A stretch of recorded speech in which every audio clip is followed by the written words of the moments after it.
Bom dia, sexto ano. Estamos aqui para mais uma aula de língua portuguesa e hoje nós vamos falar sobre substantivo. O que é um substantivo? Onde que nós encontramos substantivo e qual a importância de reconhecer um substantivo? Por que estudar os substantivos? Então nós vamos ver agora esse pequeno texto que fala da importância de reconhecer um substantivo e verbos. Olha só, é fundamental reconhecer verbos e substantivos, que são duas classes de palavras muito importantes, pois é em torno delas que se constrói grande parte das frases. Cada classe de palavra ou classe gramatical é formada por um conjunto de palavras com características e funcionamentos semelhantes nas frases. Assim, os substantivos, por exemplo, formam uma classe de palavras que nomeiam seres. Muito bem. Então, nós vamos ver aqui o que é um substantivo. Substantivos são palavras que nomeiam seres, objetos, ações, lugares, tudo que existe. É isso aí. Substantivo é a palavra que dá nome aos seres, objetos, lugares, tudo que existe é nomeado. E essa palavra que nomeia é chamada de substantivo. Substantivo é uma das 10 classes gramaticais, certo? Agora nós vamos ver a classificação dos substantivos. Os substantivos, eles podem ser classificados de 9 formas diferentes. Pode ser substantivo comum, próprio, simples, composto, concreto, abstrato, primitivo, derivado e coletivo.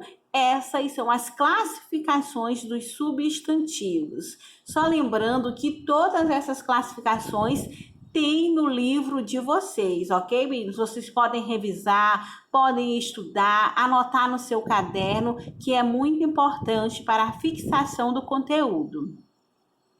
Agora, nós vamos ver mais um pouquinho. Substantivo comum é aquele que designa um ser de forma geral, fazendo preferência à classe a que ele pertence, como, por exemplo, sabiá, girafa, menina, planeta, país. Esses são substantivos comuns, certo? Agora vamos para o substantivo próprio. É aquele que nomeia um ser específico, como nome de pessoas, nome de cidades, nomes de países. E lembrando que substantivo próprio sempre deve ser escrito com letra maiúscula. Não esqueça, substantivo próprio sempre deve ser escrito com letra maiúscula. Qual é o nosso exemplo aqui? Nossos exemplos, nós temos Luísa, nome de uma pessoa, Saturno, nome de um planeta, Brasil, nome do nosso país, Flamengo, nome de um time, e assim sucessivamente. São substantivos próprios aqueles que nomeiam um ser em específico. Vamos para a próxima classificação. Nós vamos trabalhar agora substantivo concreto. Substantivo concreto são aquele que nomeia seres, que não precisa de um outro ser para existir, seja do mundo real, seja da imaginação. Nós dizemos que tem uma existência própria. Então vamos lá, para facilitar o nosso entendimento. Substantivo concreto é aquele que tem uma existência própria, não depende de um outro ser para existir. E uma dica é: você pode tocar, você pode ver, certo? Quais são?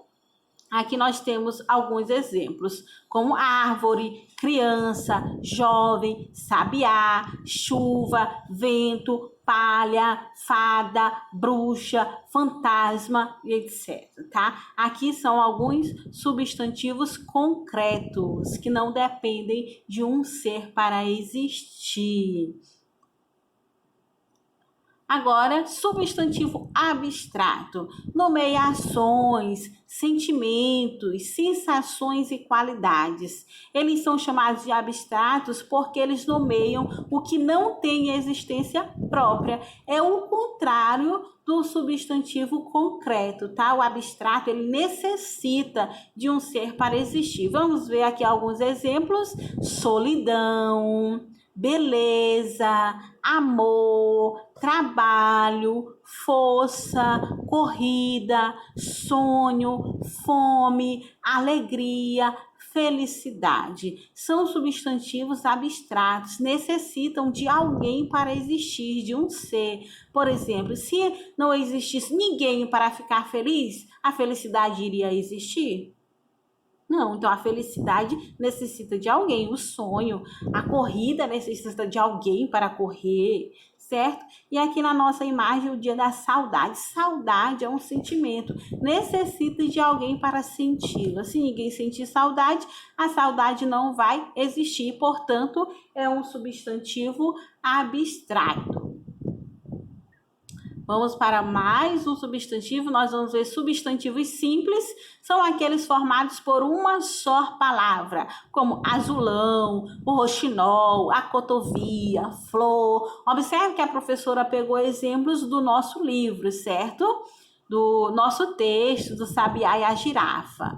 Agora, e os substantivos compostos? São aqueles formados por mais de uma palavra, como bem-te-vi, João de Barro, arco-íris, pica-pau, girassol e couve-flor. Observe que esses substantivos são formados por mais de uma palavra, portanto, são substantivos compostos.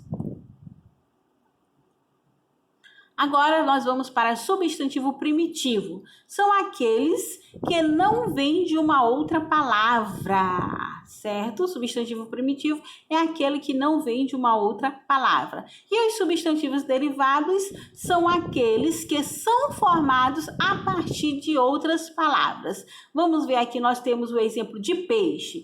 Peixe é o que? O substantivo primitivo. E através dele foram formados outros substantivos que são os derivados, como peixada, peixaria, peixão.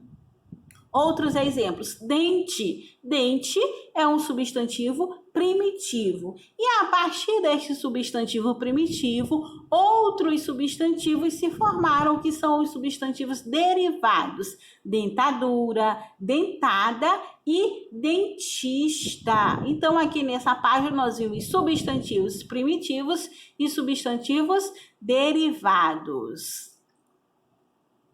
E agora nós vamos falar um pouquinho sobre os substantivos coletivos, que são aqueles que designam um conjunto de seres de uma mesma espécie. Lembrando que o substantivo coletivo pode estar no singular, mas indicando um conjunto de muitos seres da mesma espécie. Aqui nós temos alguns exemplos, como alcateia de lobos, arquipélago de ilhas, cáfila de camelos, constelação de estrelas, enxame de abelhas, nuvem de insetos e pinacoteca de quadros.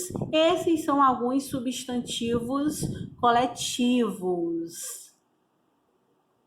Muito bem, meninos, essa foi a nossa aula de hoje sobre a classificação dos substantivos, tá?